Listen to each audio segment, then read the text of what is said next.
Hey everyone, have you ever wondered why some businesses struggle to track their profits accurately while others seem to know their costs down to the last cent?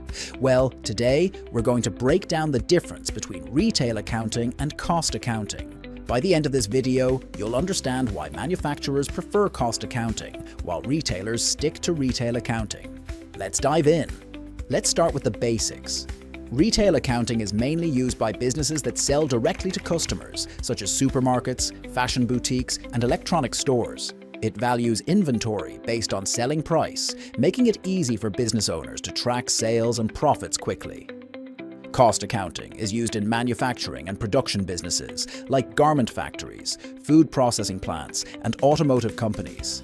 It focuses on tracking the actual cost of each product, including raw materials, labor, and overhead expenses. Let's say Ahmad owns Ahmad's fashion boutique. He buys 100 t-shirts from a supplier at 20 ringgit each and sells them at 50 ringgit each. In retail accounting, Ahmad only tracks inventory at retail price. If he sells 60 t-shirts, he knows he has 40 left. He can quickly calculate his revenue and estimate his profit. Retail accounting is simple, but here's the problem. Ahmad doesn't know his exact costs. What if the supplier gave him a discount on 20 t-shirts? What if some got damaged? Retail accounting won't show these details. Now let's look at ABC Garment Factory, which produces the t-shirts that Ahmad sells. Unlike retail businesses, manufacturers use cost accounting to track every cost involved in making a product. Here's how it works. 1. Raw material costs.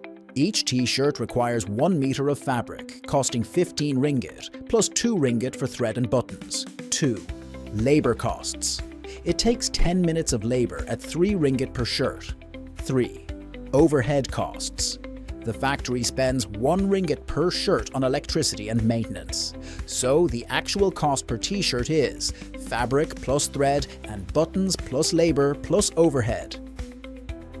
Now let's say ABC Garment Factory produces 1,000 t-shirts in a month. Unlike retail accounting, where stock is recorded at a fixed selling price, cost accounting dynamically updates costs as raw materials are consumed, labor is used, overhead expenses accumulate. At any time, the factory can check exactly how much each batch of t-shirts costs, allowing them to adjust prices, reduce waste, and improve efficiency. Here's what makes cost accounting powerful.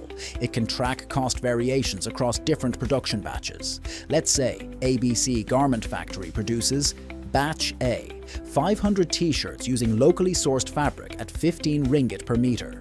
Batch B, 500 t-shirts using imported fabric at 18 ringgit per meter.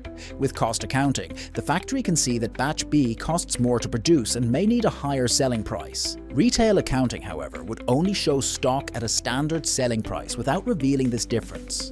So, the biggest difference is this: retail accounting doesn't track individual costs, but cost accounting does. If you're running a factory or producing goods, cost accounting is the way to go. It gives you a detailed breakdown of costs so you can manage your pricing and profits effectively. But wait, even retailers can benefit from more detailed tracking with an ERP system. With an ERP, Ahmad could track costs by batch 2, allowing him to see the real cost of each batch of t-shirts he receives, including discounts, damaged goods, and supplier changes. This way, he can make more accurate pricing decisions, just like manufacturers.